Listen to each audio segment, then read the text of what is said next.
Assalamualaikum warahmatullahi wabarakatuh.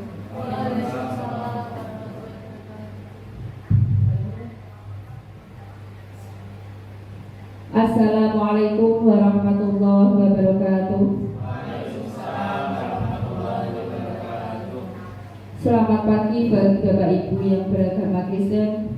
Salam sejahtera bagi kita semua. Yang terhormat Ibu Susianti SPD selaku Kepala Sekolah SD Negeri 1 Bandung Harjo, Bapak Lutfi dan Ibu Kustiani selaku CGP Angkatan 9. Yang terhormat Bapak Ibu Dewan Guru SD Negeri 1 Bandung Harjo. Pertama-tama marilah kita panjatkan puji syukur kehadirat Allah Subhanahu wa taala. Allah Maha Penyayang tiada pandang sayang, Allah Maha Pengasih tiada pilih kasih, yang senantiasa melimpahkan rahmah-Nya kepada kita semua. Salawat beserta salam kita haturkan kepada beliau Nabi Agung Muhammad Rasulullah Sallallahu Alaihi Wasallam yang kita nanti-nantikan syafaatnya besok di hari kiamat. Amin. Acara diseminasi budaya positif CGP Angkatan 9 Kabupaten Jepara SD Negeri 1 Bandung Harjo, Rabu 25 Oktober 2023 segera dimulai dengan susunan acara sebagai berikut. Pembukaan merupakan acara yang pertama, menyanyikan lagu Indonesia Raya, masuki acara yang kedua. Sambutan merupakan acara yang ketiga. Penutup setiap doa merupakan acara yang terakhir. Kembali acara pertama, yakni pembukaan. Marilah acara pada pagi hari ini kita buka dengan bacaan basmalah. Bagi Bapak Ibu yang beragama Kristen menyesuaikan, bagi Bapak Ibu yang beragama Islam kami hantar Bismillahirrahmanirrahim. Terima kasih. Memasuki acara selanjutnya yakni menyanyikan lagu Indonesia Raya. Bapak Ibu hadirin dipersilakan berdiri.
Hadirin dipersilakan duduk kembali.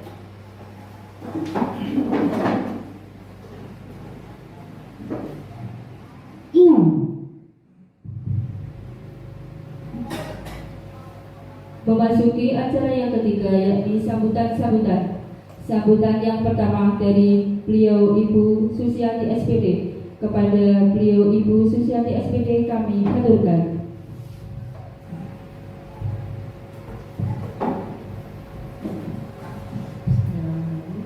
Assalamualaikum warahmatullahi wabarakatuh. sejahtera bagi Bapak Ibu, guru dan juga pendidik yang beragama selain Islam. Yang terhormat Bapak Ibu Guru SDN 1 Mandungharjo, yang terhormat Bapak Ibu Guru tamu undangan, dan yang saya banggakan Ibu Kustiani dan juga Bapak Lutfi Hakim selaku CGP Angkatan 9 Kabupaten Jepara tahun 2023 yang berasal dari SDN 1 Bandungharjo. Pertama-tama saya panjatkan puji syukur kehadirat Tuhan Yang Maha Esa yang telah memberikan limpahan nikmat berupa sehat pada hari ini, sehingga kita bisa melakukan kegiatan, yaitu mendukung salah satu program dari guru penggerak, yaitu mendiseminasikan budaya positif yang ada di SDN 1 Bandungharjo. Salawat serta salam juga saya haturkan kepada Nabi Muhammad SAW yang akan kita nantikan syafaatnya di hari akhir nanti. Bapak Ibu, kegiatan hari ini yaitu CGP, dalam hari ini adalah Bu Kustiani dan juga Pak Lutfi Hakim, nanti akan berbagi kepada Bapak Ibu budaya positif yang bisa diterapkan di SDN 1 Bandungharjo ini, sehingga nanti bisa menjadikan perubahan di dunia pendidikan, khususnya di SDN 1 Bandungharjo. Kegiatan ini juga merupakan rangkaian dari kegiatan guru penggerak yang akan dilaksanakan oleh Bu Kustiani dan juga Pak Lutfi untuk 6 bulan ke depan. Pesan saya, dari diseminasi ini nanti Bapak Ibu bisa berbagi program-program apa saja sih yang bisa diterapkan di sini yang nantinya berkaitan dengan budaya positif, dan itu nanti juga ini adalah merupakan perjalanan yang dapat digunakan kepada CGP untuk melakukan aksi nyata modul 1.4. Jadi harapan saya ini nanti Bapak Ibu bisa mensosialisasikan, ibarat seperti itu, program-program yang akan dilakukan yang berkaitan dengan budaya positif, bisa itu adalah kegiatan pembiasaan, kegiatan intrakurikuler maupun yang bisa diterapkan dalam kegiatan ekstrakurikuler. Kemudian Bapak Ibu semua, karena ini adalah merupakan program sekolah, walaupun ini ada berasal dari ide dari CGP, tetapi ini adalah merupakan sebuah program dari sekolah. Harapan saya Bapak Ibu semua mendukung terlaksananya kegiatan ini, sehingga nanti Bapak Bu Kustiani dan juga Bapak Lutfi dapat lulus dengan nilai yang bagus, dengan nilai yang memuaskan, dan bisa menjadi agen perubahan pendidikan di SDN 1 Bandungharjo ini, dan bisa memberikan warna yang lain kepada pembelajaran yang dapat kita lakukan. Demikian yang bisa saya lakukan. Akhir kata, wassalamualaikum warahmatullahi wabarakatuh.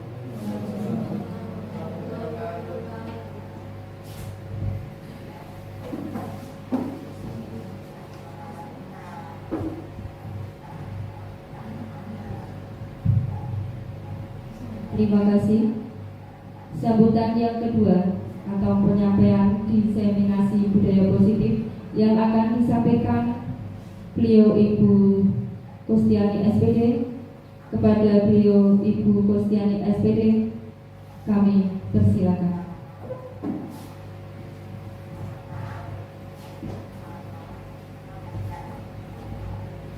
Assalamualaikum warahmatullahi wabarakatuh. Selamat pagi, Sulasnya Sri. Yang terhormat Ibu Susianti selaku Kepala SDN 1 Bandungharjo, dan yang saya hormati Bapak Ibu Guru semua, Dewan Guru dan tenaga pendidikan SDN 1 Bandungharjo. Alhamdulillah wa syukurillah ala binikmatillah, pada siang hari ini kita masih bisa berkumpul dalam forum, dalam aksi nyata saya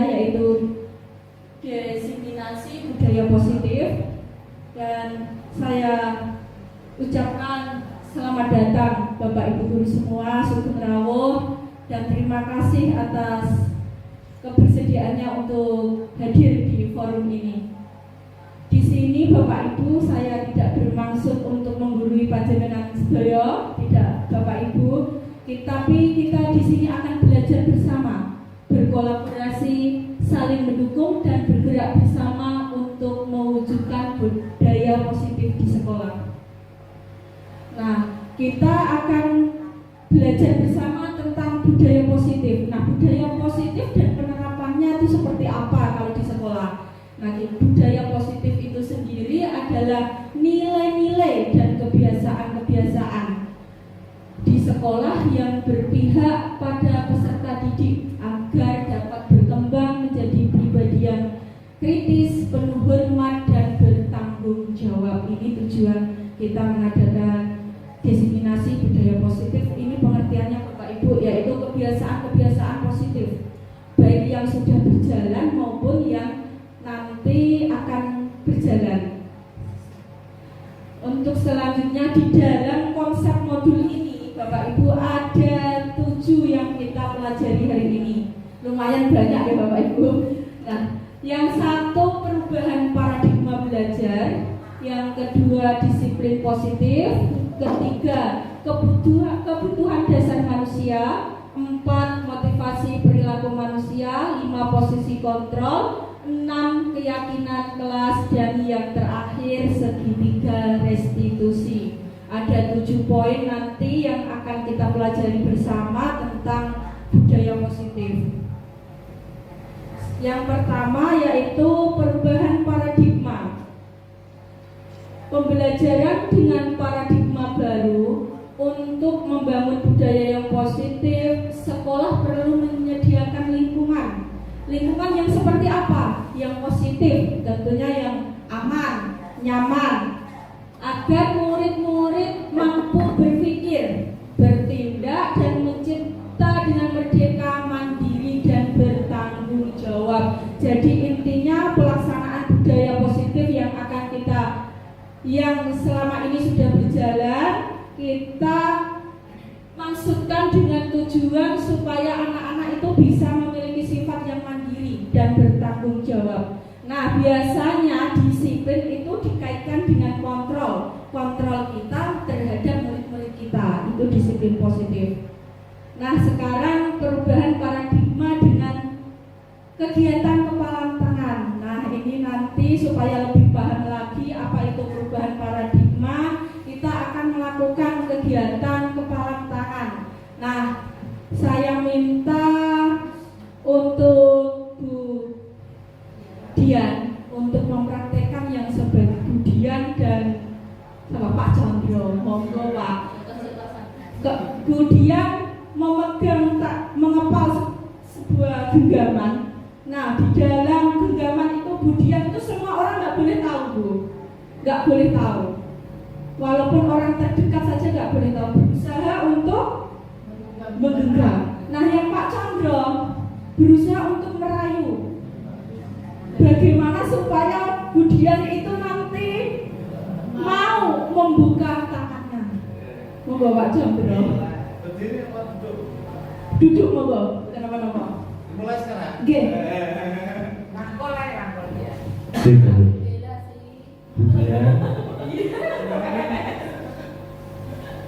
Bu Dian, saya melihat Bu Dian memainkan sesuatu di kepala Bu Dian. Kalau boleh, apakah saya dibolehkan untuk meminta atau meminjam barang yang ada di kepala Bu Dian? Bagaimana Bu Dian? Iya Pak, karena ini itu dalam kepala saya itu sangat rahasia Pak. Jadi barang pribadi saya tidak memperbolehkan untuk Pak Chandra untuk melihat atau meminjamnya. Jadi ini akan tetap saya kepala sendiri. Boleh pakai intimidasi Pak? Boleh pakai ancaman? Yang pertama saya memang meminta secara halus. Ini yang kedua Bu. Jadi saya berusaha sekuat tenaga dan pikiran saya, bagaimana caranya bisa meminta yang ada di pejabat Bu Dian. Misalnya Bu, setelah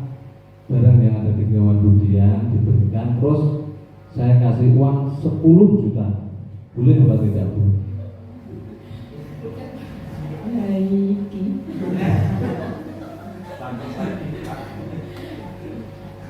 Kira-kira itu cash apa transfer ya? Harus ada notifikasinya dulu. Saya masih dengan prinsip saya, Bapak. Ini tuh bagi saya itu benar-benar barang berharga, barang pribadi. Jadi walaupun mau 10 juta atau 10 M misalnya, karena itu juga tidak mungkin ya. Jadi akan tetap saya genggam ini, Pak. Saya belum bisa merelakan Pak ini. Jadi begini Bu, kalau sudah MM-an, kayaknya saya harus melibatkan bendera putih. Soalnya maksimal di BPT paling tidak ya 200 jutaan. Terima kasih. Jadi Budian sangat luar biasa, berpegang teguh pada pedomannya. Terima kasih untuk Budian dan Pak Condro. Oke.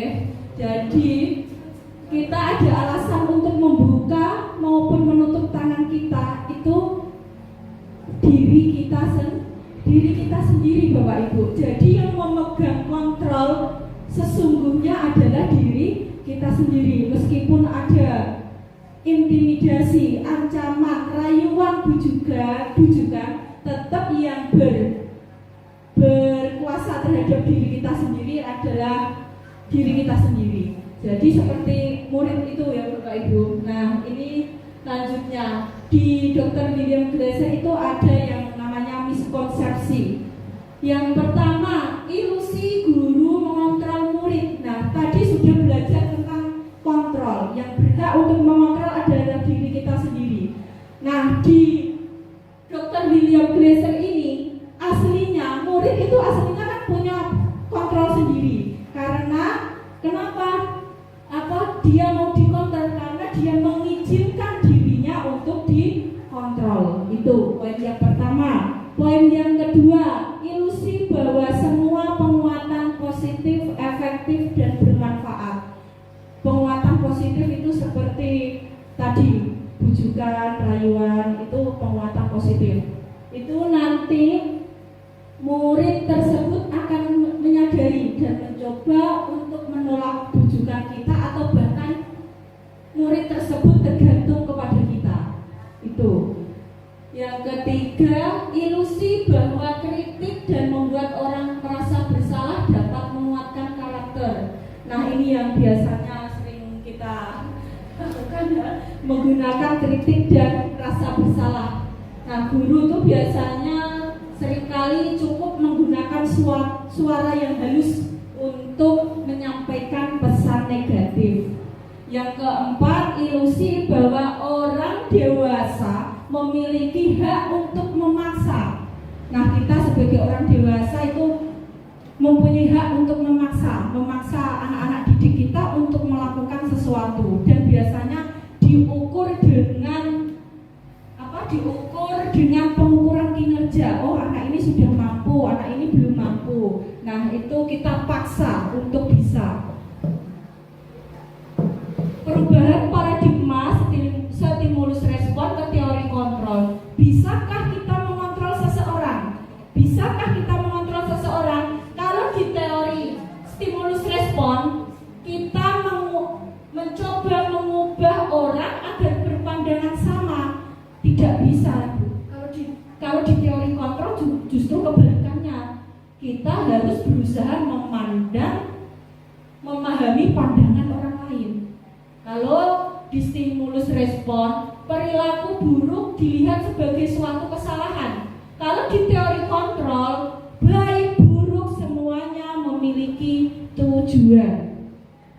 Orang lain bisa mengontrol saya. Di teori kontrol, hanya diri kita sendiri yang bisa. Saya bisa mengontrol orang lain. Di teori kontrol, kita tidak bisa mengontrol orang lain. Pemaksaan ada pada saat bujukan gagal. Nah, ini ada unsur pemaksaan kalau di stimulus respon. Tapi kalau di teori kontrol, ada kolaborasi dan kesepakatan bersama. Kalau stimulus respon, model berpikir hanya kontrol, kita belajar untuk mencapai tujuan bersama. Pemikiran kita hanya menang-menang. Berarti kita harus berusaha untuk ini Bapak Ibu ya, dari kontrol daripada stimulus respon. Seperti itu. Nah, kita memasuki yang pembelajaran yang kedua, yaitu makna disiplin. Nah, sekarang Bapak Bu Bella, kalau mendengar kata disiplin itu yang terbayang di benak Bu Bella itu apa, Bu? Tentang apa? Mematuhi aturan. Pak Condro biane tata tertib. Ya, mematuhi aturan, tata tertib. Ya, betul Bapak Ibu. Disiplin itu kita sering hubungkan dengan tata tertib, kepatuhan, peraturan. Nah, pada sering juga dikaitkan dengan hukuman. Hukuman kalau nggak mematuhi peraturan, pelanggaran berarti kena hukuman. Itu biasanya cenderung ke tata tertib. Nah, padahal kalau di dalam dunia kita belajar itu disiplin itu tidak harus kita memberikan hukuman Bapak Ibu, tapi tidak memakai hukuman. Hukuman itu alternatif terakhir.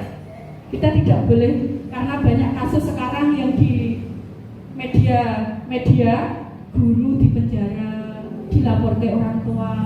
Nah, itu karena melakukan hukuman. Biasanya cenderung ke hukuman fisik. Banyak yang tidak terima. Okay? Itu tata tertib. Makna disiplin itu kemampuan memerintah diri sendiri tanpa diperintah orang lain. Itu atas kesadaran kita sendiri, itu disiplin.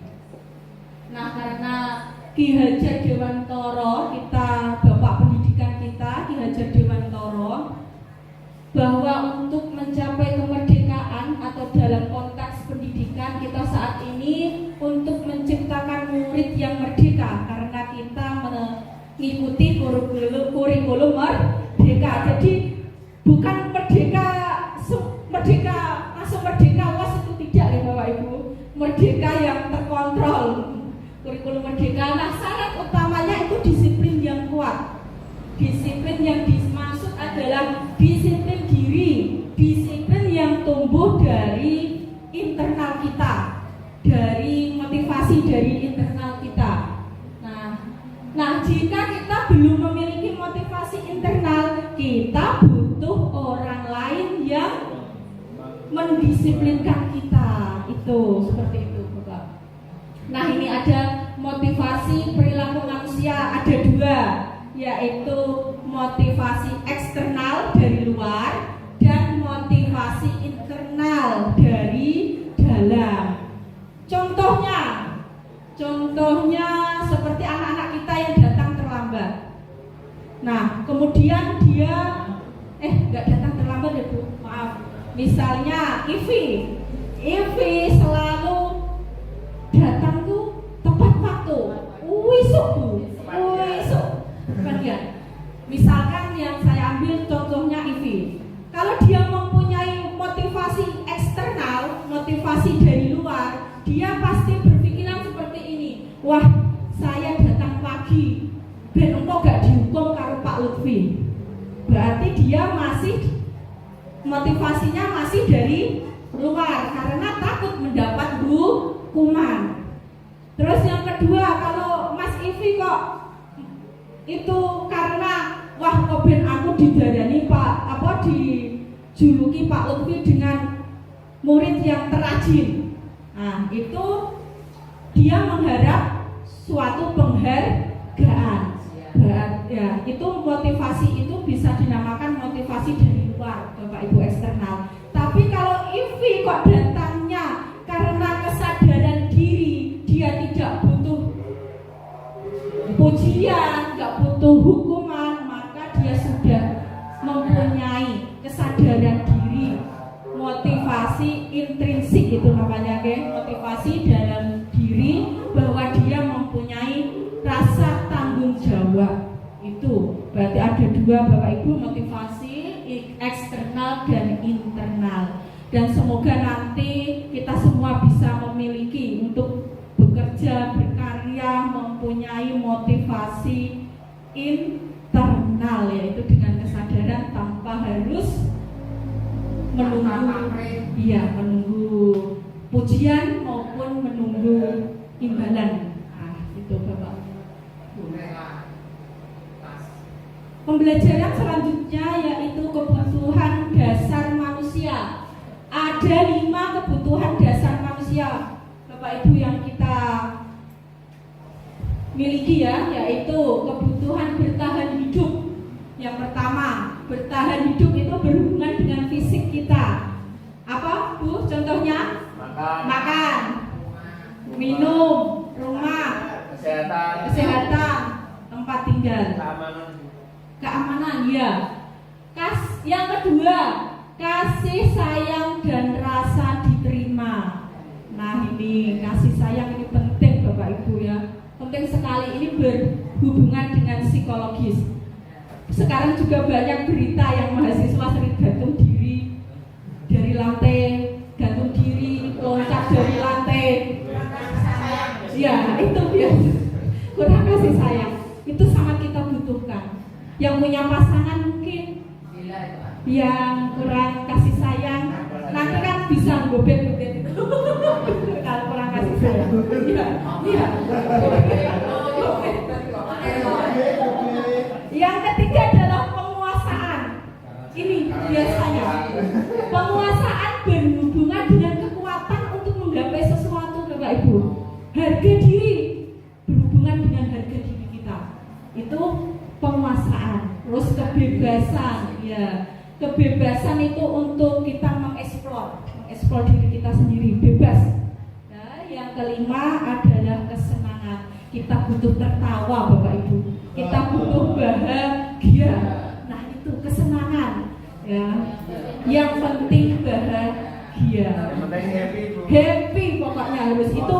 Dari kelima dasar ini, kalau salah satu tidak ada yang terpenuhi, mesti oleng, Bapak Ibu. Oleng betul. Gobek ya, oleh. Harus ada kelima-limanya itu harus terpenuhi kalau ingin hidup bahagia. Kalau ada yang satu yang kurang, itu masih iya, betul.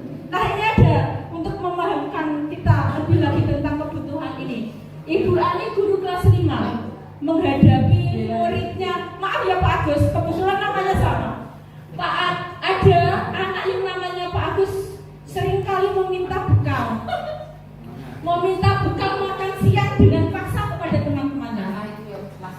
Jika Bu Sri ini yang katakan, jika Bu Sri menghadapi situasi seperti Ibu Ani, apa yang Ibu Sri lakukan pertama kali, Bu? Apa, Bu? Di sidang ya, Bu? Meminta kan dia kan meminta buat onar, memaksa minta bekal sama temennya. dikasih pengarahan dulu. Iya, pengasih pengarahan. Jangan seperti itu. Kalau minta bekal kemarin ya minta dengan baik-baik. Dan Iya. besok lagi kamu Agus membawa sendiri. Oke, membawa sendiri. salah sendiri. Nah, kita harus mencari tahu alasan kok dia bisa melakukan seperti itu. Biasanya anak-anak yang seperti itu tuh memang perlu ada ya. Yang pertama, kok ditanya kok Agus kok jawabannya lapar, berarti dia berusaha untuk memenuhi kebutuhan hidupnya. Jika Agus kok jawabannya kok ia senang jika diperhatikan, berarti dia caper, berarti dia kurang kasih sayang. Kok apabila jawaban Agus kok dia merasa hebat karena nanti teman-temannya itu takut, berarti dia berusaha untuk memenuhi kebutuhannya, pengakuan, pengen diakui, iki lho aku hebat, iki lho aku ngene, keren, gitu, keren.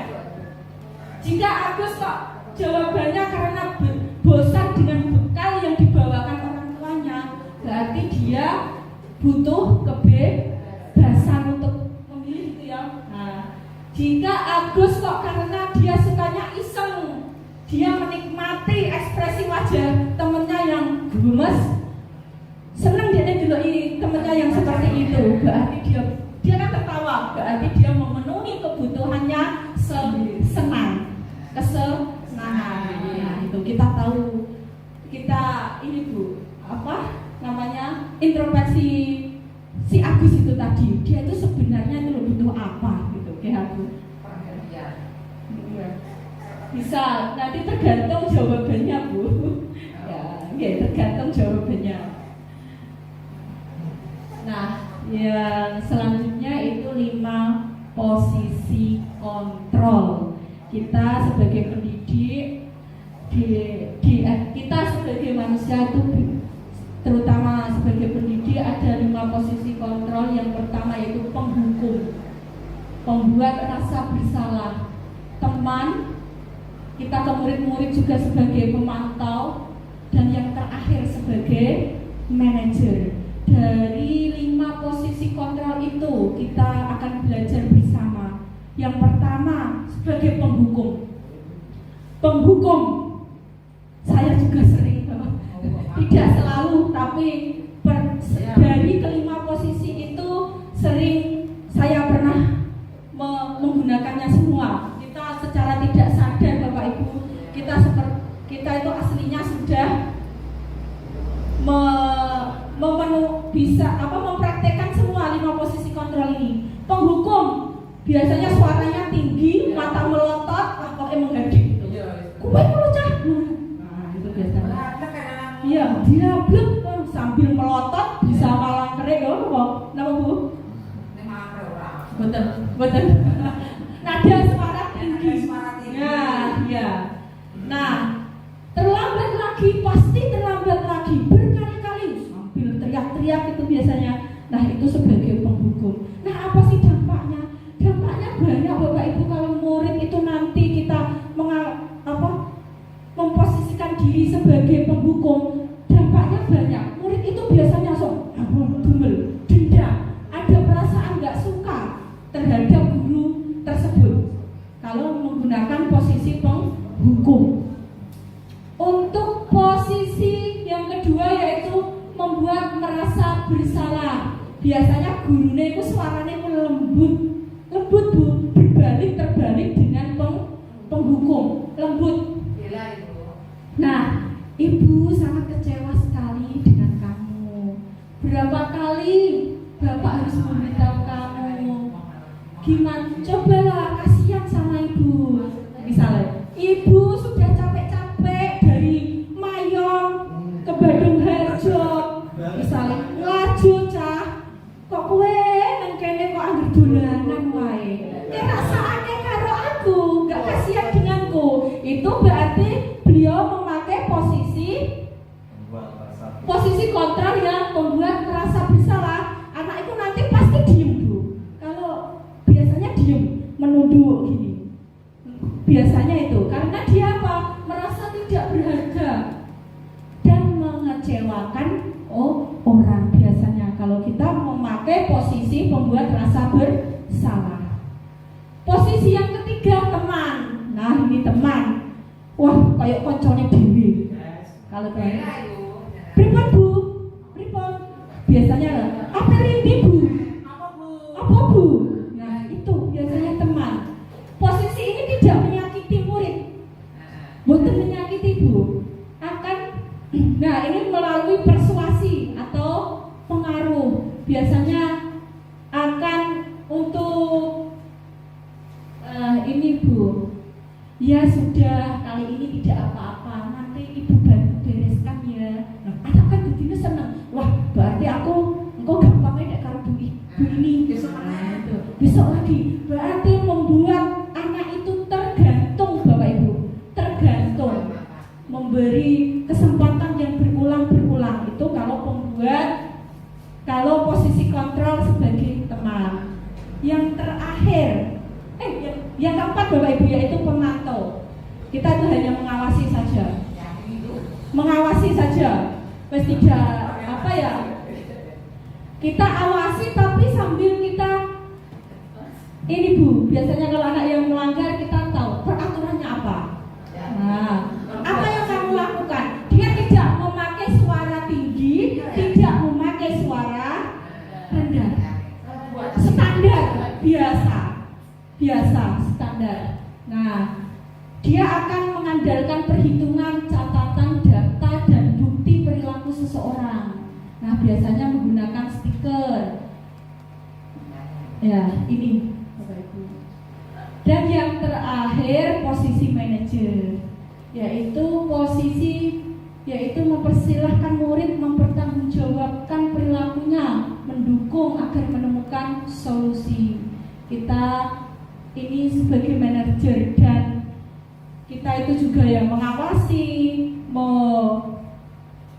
sambil mengawasi juga ini memberikan anak-anak itu bisa mempertanggungjawabkan apa yang dia lakukan tadi, memberi solusi dengan menanyakan alasan dan solusinya seperti apa. Nah, dari kelima ini mana yang sering kita lakukan?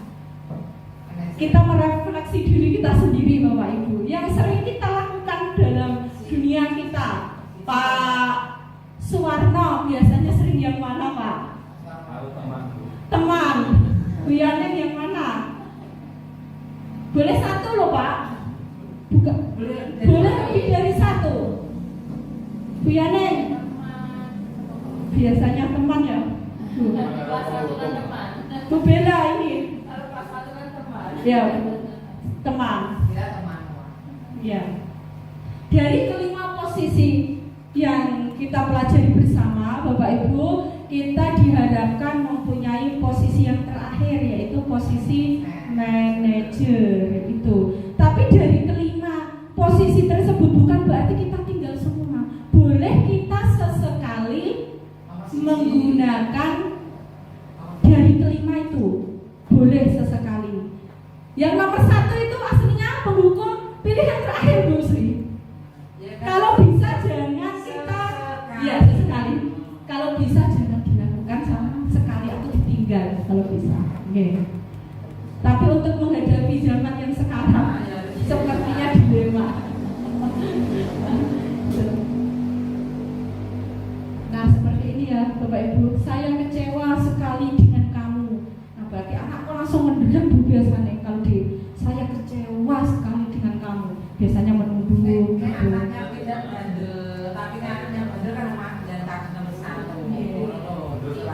Yang penghukum, kamu tidak pernah. Nah ini langsung memvonis Bu biasanya kalau penghukum. Kalau teman, ayolah lakukan diri Bapak. Nah biasanya yang memelas itu justru kita. Nah itu sebagai teman. Kalau pemantau, apakah kamu mau mendapatkan stiker bintang hari ini? Nah contohnya, apakah kamu mau mendapatkan jempol dari Bu Guru hari ini? Biasanya pemantau. Kalau manajer, Bapak Ibu, kita berusaha untuk menyelesaikan. Nah itu manajer. Kalau penghukum ya nih, kamu selalu yang paling terakhir, garap tugas, dikasih waktu, terlambat terus. Nah itu penghukum.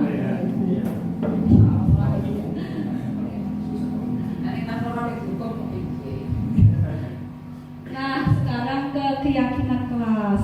Keyakinan kelas Bapak Ibu, saya yakin di kelas Bapak Ibu sedaya semuanya sudah mempraktekkan membuat keyakinan kelas. Kenapa kok harus keyakinan? Kenapa kok tidak peraturan kelas? Monggo Pak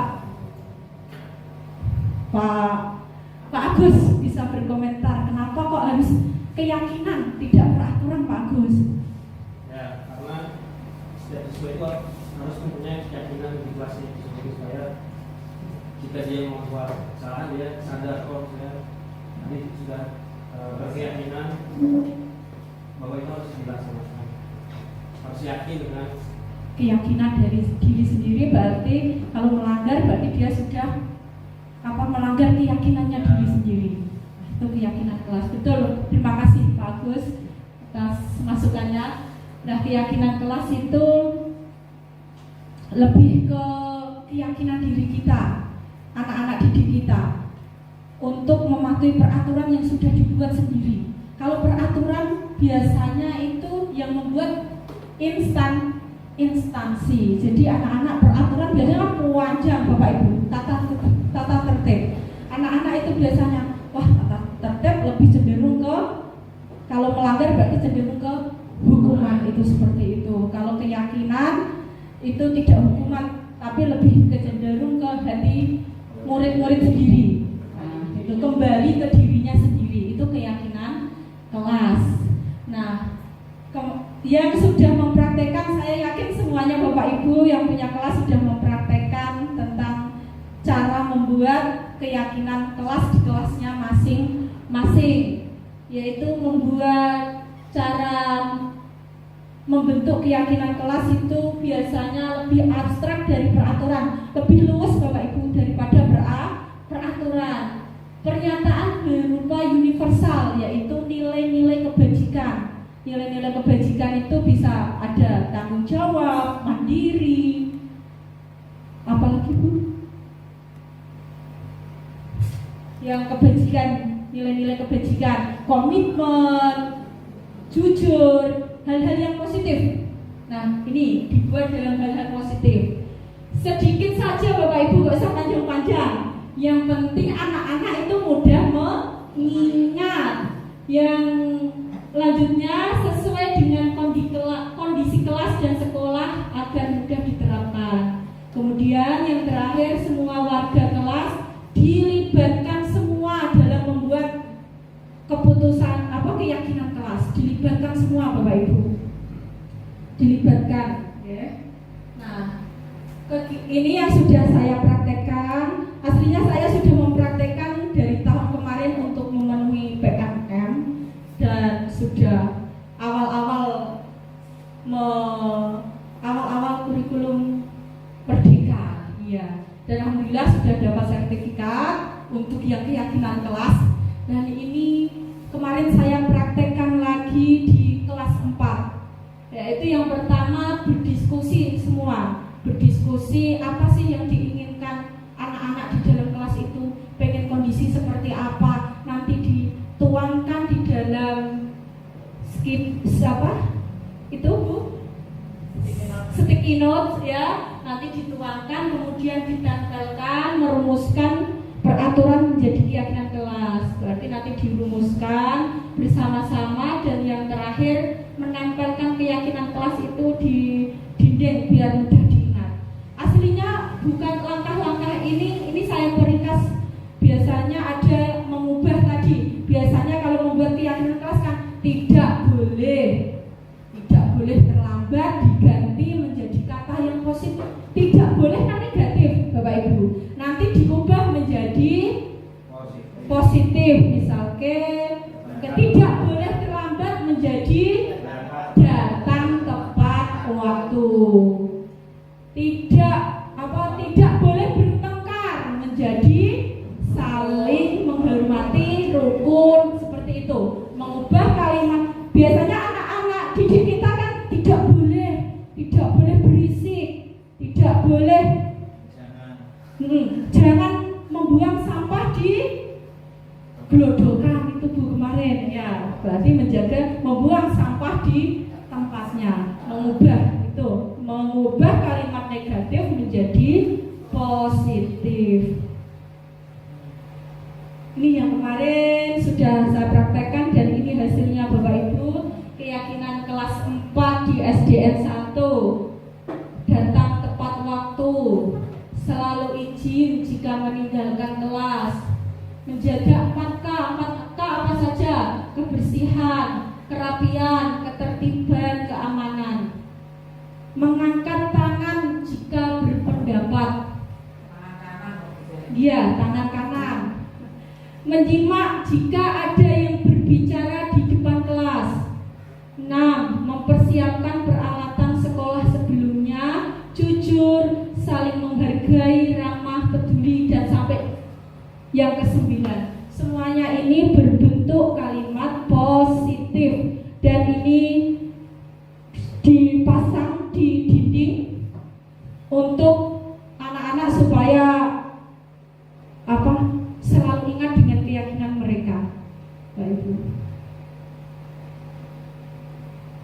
memasuki yang tahap yang terakhir ini sepertinya segitiga restitusi.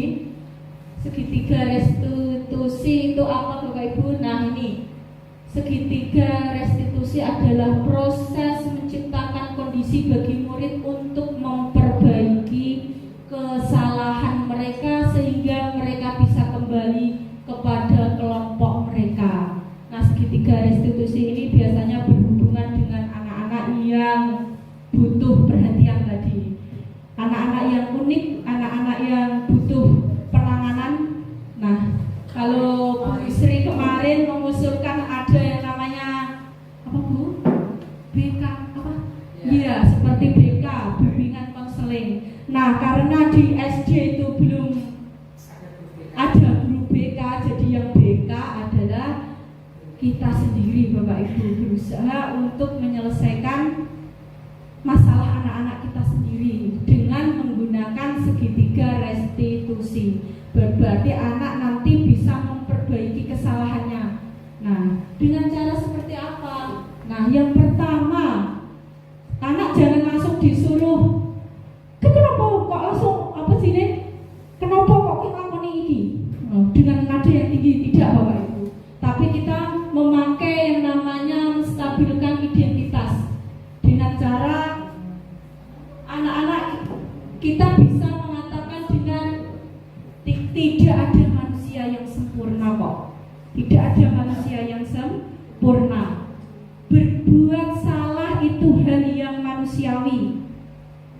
Kita bisa menyelesaikan permasalahan ini. Nah, dari menstabilkan identitas ini, anak-anak kita kuatkan dulu dia Bu. Intinya itu kita ini menjadi anak itu lebih positif terhadap dirinya sendiri. Jangan ulang kembali. Dia itu menstabilkan identitas itu positif terhadap dirinya sendiri. Oh iya, wong apa jenis namanya manusia juga tidak lepas dari salah. Nah itu kita stabilkan dulu. Ya.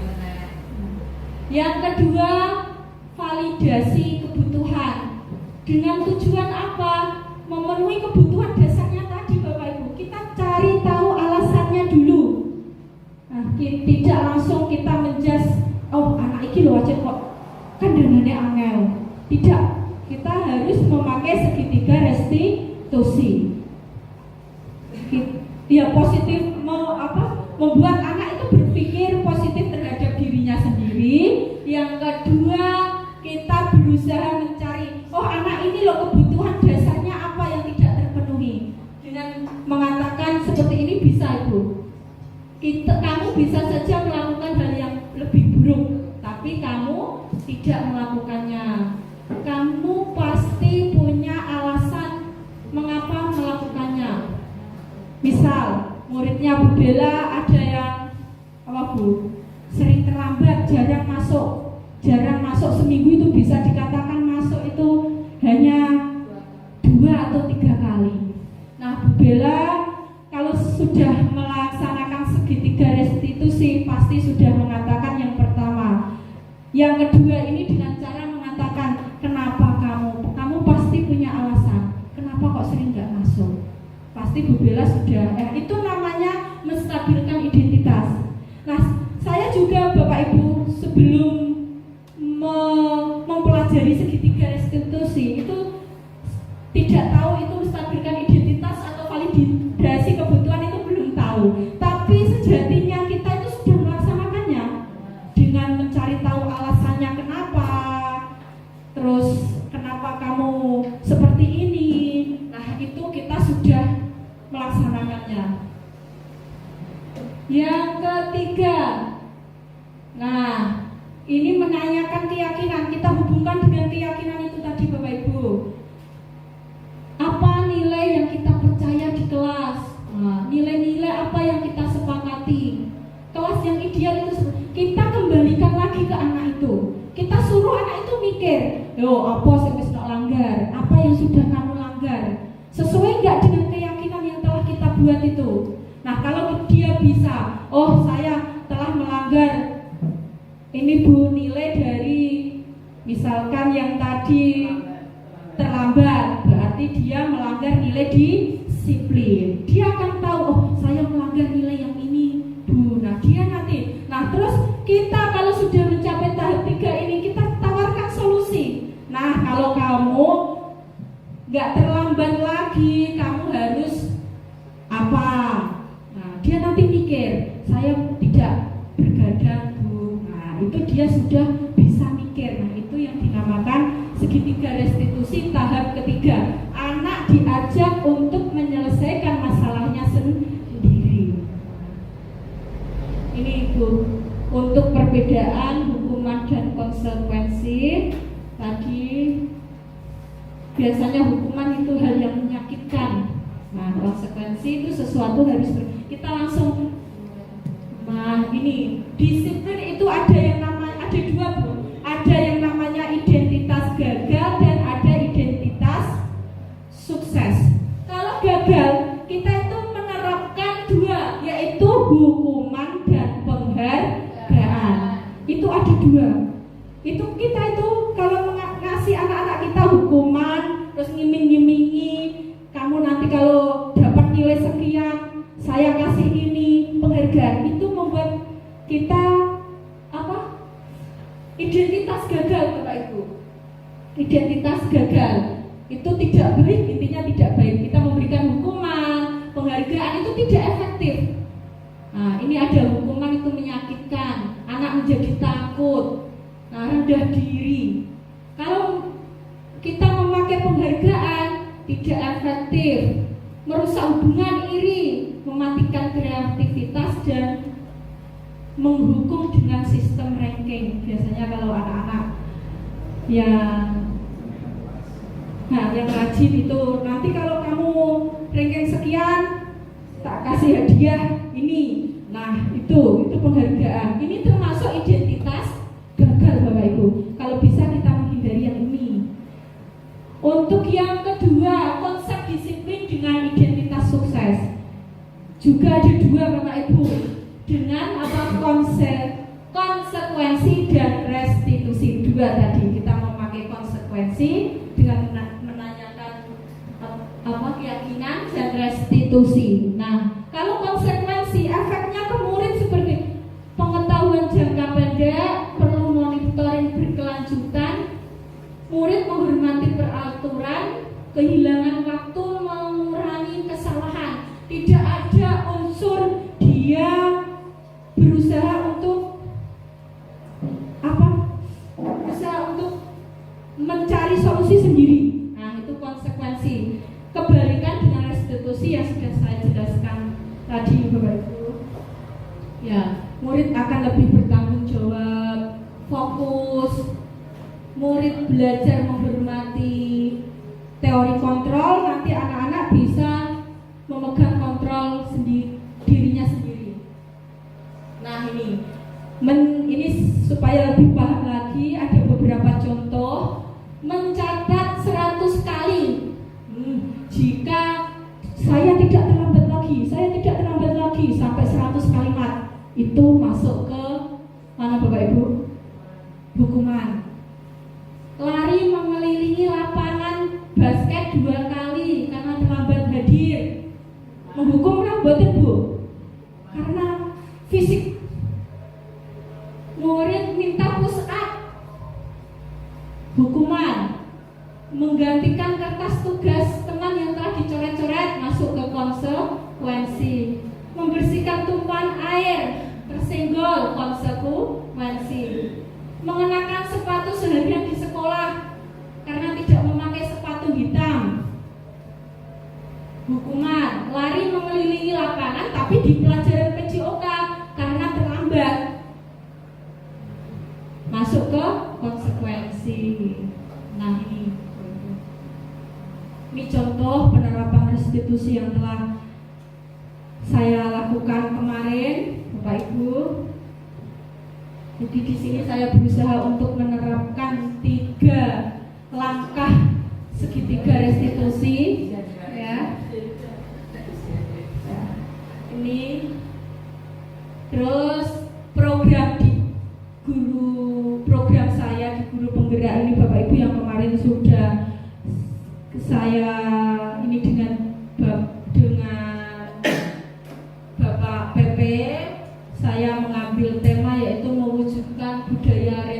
kultur, yaitu untuk meningkatkan keimanan dan ketakwaan. Nah, yang sudah saya jalankan Bapak Ibu, walaupun ini butuh dukungan dari Bapak Ibu semua. Yang pertama, yang sudah berjalan tanpa disuruh anak-anak, kalau Pak Bayu sudah bel, kadang jam 7 pas, jam 7 kurang sudah dibel, anak-anak sudah otomatis keluar sendiri dengan kesadaran dirinya sendiri tanpa disuruh ayo ke halaman sekolah. Sudah dilaksanakan, yaitu pembiasaan apel dan doa Asmaul Husna. Ini yang berhubungan dengan religius kultur yang telah saya terapkan. Yang kedua, praktek ibadah. Ya, biasanya praktek ibadah di samping ini kan praktek ya Bapak Ibu. Biasanya ada sholat zuhur, karena kami keterbatasan sarana, tidak mempunyai tempat ibadah, jadi saya memanfaatkan perpus yang cukup luas, dan saat ini hanya kelas atas saja yang bisa melaksanakan, untuk kelas bawah belum. Yang kedua, pembiasaan samanro, saling sapa teman dan guru. Ini kemarin sudah, tiap pagi kalau sudah habis berdoa, nyanyi bersama sudah saya laksanakan. Bulan kaligrafi, nah ini sudah saya laksanakan, tapi baru tingkat kelas, belum secara keseluruhan, baru tingkat kelas. Kalau di kelas rendah biasanya saya masih menggunakan media kertas, kopi ya, tinggal mau. Biasanya kalau anak itu masih ini Bu, jiplak seni jiplak, kaligrafi jiplak, menebali. Nah, kalau kelas rendah kan nggak bisa langsung Bu, ya itu. Untuk kelas atas sudah memakai hot. Yang kelima, religius kultur, ini Jumat berkah, sudah dilaksanakan bertahun-tahun. Yang keenam, Jupoku, Jumat potong kuku, karena melihat kondisi anak-anak kita yang sekarang kukunya hitam-hitam, panjang-panjang, seolah-olah itu entah yang salah itu orang tuanya atau gimana ya Bapak Ibu. Itu banyak sekali yang kukunya panjang, hitam. Dan satu kelas kemarin saya coba masuki di kelas 6, hampir 80% kukunya panjang-panjang Bapak Ibu. Berarti kalau saya ambil sampel di kelas 6, di kelas 5, berarti saya bisa ambil kesimpulan bahwa kuku mereka itu rata-rata memang panjang-panjang, tidak ada waktu atau entah bagaimana. Nah, ini saya mengadakan program Jumat potong kuku. Yang ketujuh, peringatan Hari Besar Keagamaan. Alhamdulillah sudah berjalan. Menulis Arab metode imla, yang ini yang saya laksanakan, tapi masih dalam tahap bukan di luar pembelajaran Bapak Ibu, tapi masih di dalam pembelajaran. Apa sih metode imla itu? Metode di mana anak-anak itu menulis, ini cenderung bukan hafalan, bukan bacaan, tapi lebih cenderung ke menulis. Anak-anak biasanya Bapak Ibu, saya kalau melihat anak-anak menulis Arab itu sok-sokan, yang penting jadi. Nah, tapi dalam kaidahnya itu ada mana yang harus ditulis menggantung, mana yang harus lurus, mana yang di atas garis, mana yang boleh disambung, mana yang tidak boleh disambung. Nah itu, tapi yang masih saya kerjakan di dalam kelas secara ini. Setelah pembelajaran saya selesai, saya sisipkan, belum ada waktu khusus. Ya, belum ada waktu khusus. Mungkin suatu saat nanti saya bisa mengalokasikan waktu untuk itu. Yang ke-9, hafalan surah pendek. Ini setiap pagi, khususnya biasanya sesudah Asmaul Husna, hafalan surah pendek. Di kelas juga saya masuki untuk hafalan surah pendek. Surah pendek bisa, hafalan sholat juga ada. Ya, Jumat sehat dan bersih Bapak Ibu. Ya, untuk program yang lain yang kita di SDN 1 Bandung Harjo banyak Bapak Ibu, banyak, dan hampir bisa dikatakan 80% ya Bu sudah berjalan ya.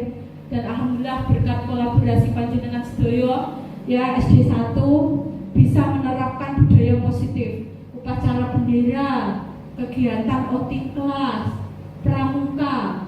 Nah, pramuka ini juga nanti perlu perencanaan lagi Bapak Ibu untuk pramuka TIK. Meskipun ini TIK dikomandoi oleh Bapak Rohman, kalau biasanya saya pribadi, kalau di mapel saya agama itu saya juga meskipun bukan sering ya, jarang sudah saya terapkan TIK. Bisa dengan Canva, Quizzes, Kahoot gitu ya. Bisa dengan TIK. Yang ke-15 belajar dan bermain. Nah, belajar dan bermain. Jadi anak-anak saya bisa dengan menempel, dengan 3 dimensi, dengan main pesawat-pesawatan. Pesawat ini juga di dalamnya ada pertanyaan Bapak Ibu. Nah, pesawat ya ini memakai kertas yang saya kumpulkan, kertas dari print yang tidak terpakai. Iya. Jadi nggak, iya. Itu Bapak Ibu beberapa yang sudah yang kita terapkan untuk penerapan budaya positif. Untuk standar nasional pendidikan, kita sebagai pendidik diharapkan dalam penerapan program disiplin positif hendaknya kita harus memiliki 4 kompetensi Bapak Ibu. 4 kompetensi yaitu kepribadian, profesional, pedagogik. Yang satu apa Bapak Ibu? Profesional, pedagogik, sosial. Ya, itu mampu, dan di mana guru mampu berefleksi pada posisi kontrolnya. Nah, posisi kontrol itu tadi yang paling kita harapkan adalah di manajer. Nah, jadi supaya apa? Murid menjadi insan yang mandiri, merdeka, dan bertanggung jawab. Sekian Bapak Ibu presentasi dari saya. Semoga sesi belajar dan berbagi kita hari ini bisa membawa manfaat untuk kita semua untuk menciptakan profil pelajar Pancasila.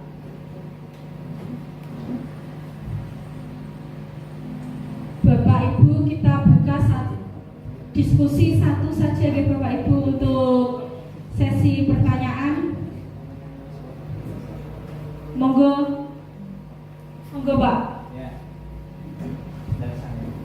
Oke, terima kasih Bu Yani, luar biasa ya pemaparannya sangat jelas. Begini Bu Pustiani, tadi kan sudah dijelasin tentang keyakinan kelas. Nah, pada pengalaman Bu Pustiani sendiri, apakah ada anak setelah berkeyakinan lalu melanggar? Kalau ada anak yang keyakinan itu dia melanggar, bagaimana solusi dari panjenengan? Oh, ya terima kasih Pak Lutfi atas pertanyaannya, bagus sekali. Bagaimana, adakah anak yang melanggar setelah ada keyakinan kelas itu? Ya pastinya ada Pak. Nah, ya kita tadi Pak dengan menggunakan segitiga restitusi.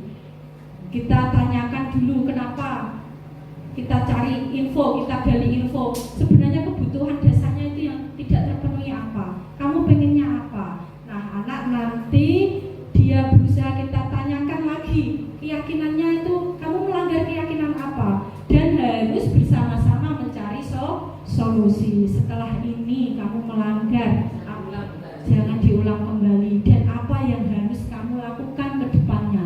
Nanti dia mikir sendiri, Bapak Ibu. Seperti itu Pak Lutfi.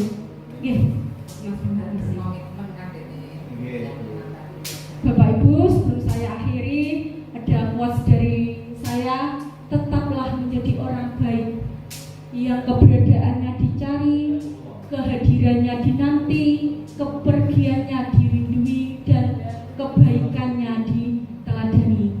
Semoga Tuhan Yang Maha Esa senantiasa membimbing langkah kita untuk memudahkan dalam menjalani setiap peran yang kita mainkan.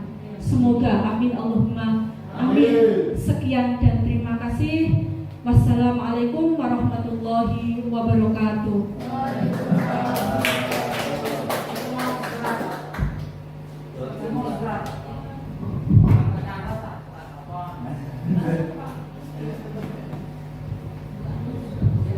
Yo, diundang saya Pak Ketua Pak Lutfi, undang saya Pak Lutfi. Terima kasih saya aturkan Ibu Kosiani yang sudah memaparkan diseminasi budaya positif pada siang hari ini.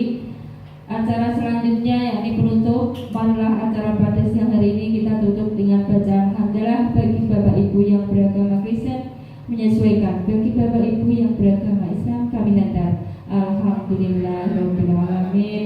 Kurang lebihnya mohon maaf. Wallahul muwaffiq ila aqwamit thoriq wal afu minkum. Wassalamualaikum warahmatullahi